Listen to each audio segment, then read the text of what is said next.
পরিচ্ছন্ন টাঙ্গাইল সংগঠনের উদ্যোগে 7 দিনব্যাপী শহর পরিষ্কার কর্মসূচি চলছে।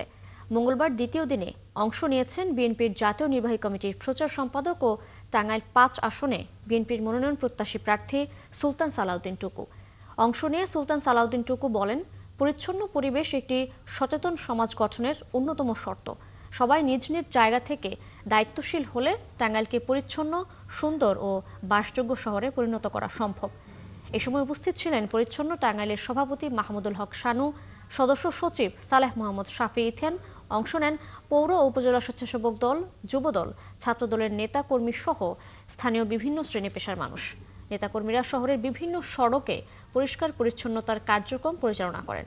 দ্বিতীয় দিনের মতো আমরা ভোর থেকে এই পরিষ্কার পরিচ্ছন্নতার কাজ শুরু করেছি। আজকে এই নিউ মার্কেট, টাঙ্গাইলের ঐতিহ্যবাহী নিউ মার্কেটের আশপাশ এবং নিরালা মোড় থেকে বেবি স্ট্যান্ড পর্যন্ত আমাদের আজকের এই কার্যক্রম চলবে। প্রতিদিন আমরা 7 দিনের যে কর্মসূচি, সেই কর্মসূচি চলমান থাকবে।